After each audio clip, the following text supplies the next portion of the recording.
It is wrong, blasphemous, and sinful for you to suggest, imply, or help other people come to the conclusion that the U.S. government killed 3,000 of its own citizens.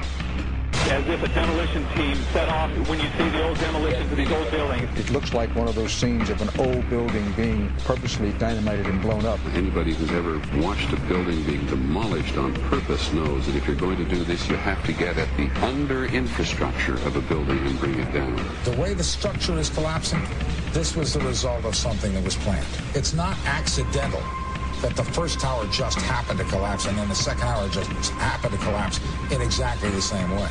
How they accomplished this, we don't know. The building collapsed to dust. You don't find a desk. You don't find a chair. You don't find a telephone, a computer. The biggest piece of a telephone I found was half of the keypad, and it was about this big. What happened to the concrete? The concrete was pulverized from river to river. There was dust powder 2-3 inches thick. The concrete was just pulverized. Reminiscent of those pictures we've all seen too much on television before, when a building was deliberately destroyed by well-placed dynamite to knock it down.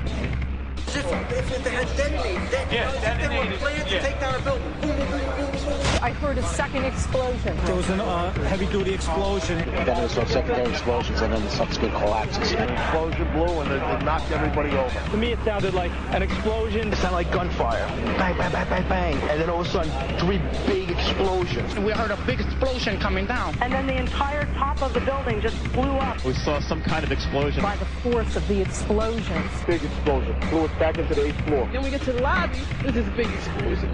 The lobby looked as though a bomb had exploded there. A huge explosion now raining debris. It's been a huge explosion. Huge explosion that we all heard and felt. We just witnessed some kind of follow-up explosion. We heard a very loud blast explosion. The secondary explosion at Tower 1 camp. That is another bomb going off. He thinks that there were actually devices that were planted in the building. Planted in the building.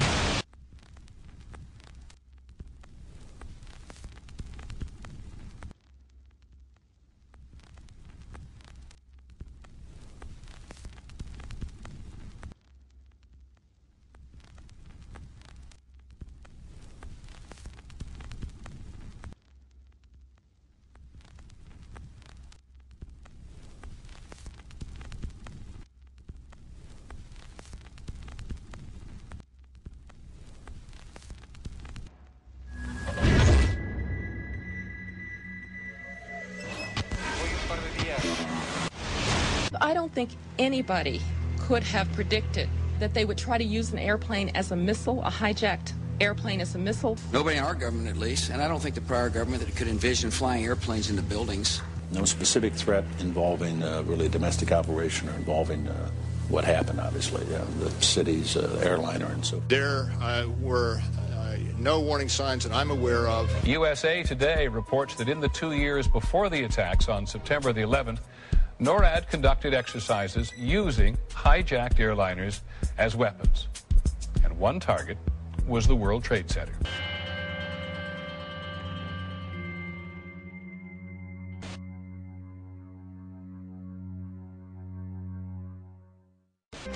In confidential documents from the Philippines obtained by CNN, the plan was clear. He will board any American commercial aircraft, control its cockpit, and dive it at the CIA headquarters. Other buildings targeted the Pentagon and the World Trade Center. Security in counterterrorism was blinking red, in the words of George Tenet, that the warnings of an imminent attack were so severe that something dramatic should have been done. It was unparalleled. Instead, our president went on a month-long vacation.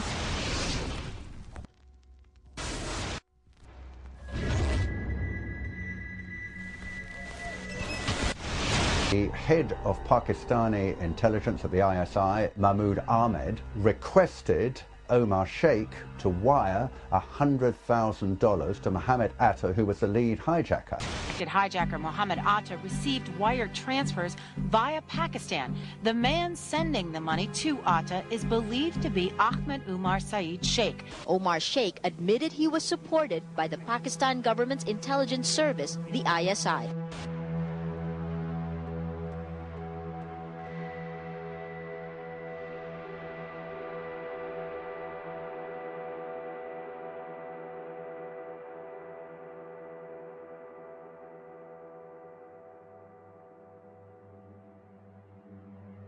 Although we are told that 4 or 5 of the alleged hijackers were on each of the flights. If so, their names should have been on the flight manifests. But the flight manifests that have been released contain neither the names of the alleged hijackers nor any Arab names whatsoever. We know that the men who were supposedly the hijackers had their houses, cars, credit cards paid for by the U.S. government. They were, in truth, agents. Evidence was also apparently planted. The passport of one of the hijackers on Flight 11 was allegedly found in the rubble. Goes through the fireball, through the side of the plane, and comes down the ground unscathed. But something happened. For 6 months, they reported they had this passport. Boy, we've got it. We've got the proof. And then the guy stood up and was alive. Several of these 19 men are still alive.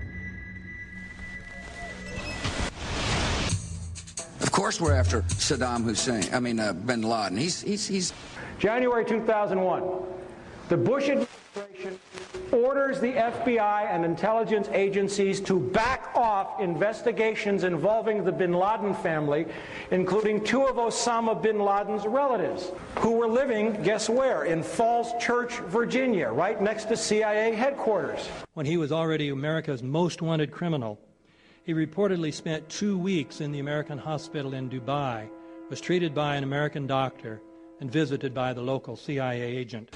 We have not seen one piece of evidence that links Osama bin Laden directly to the planning stages of September 11th. This failure to provide proof was later said to be unnecessary because bin Laden, in a video allegedly found in Afghanistan, admitted responsibility for the attacks. This confession is now widely cited as proof.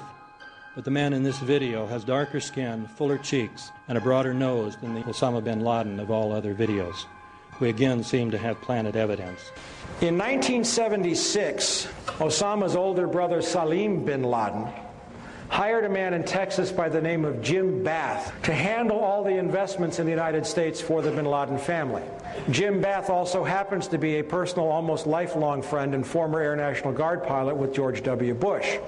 The connections between the Bushes and the bin Ladens become much more clear when George Herbert Walker Bush made trips to Saudi Arabia in 1998 and 2000 to meet with the bin Laden family on behalf of a company called the Carlyle Group.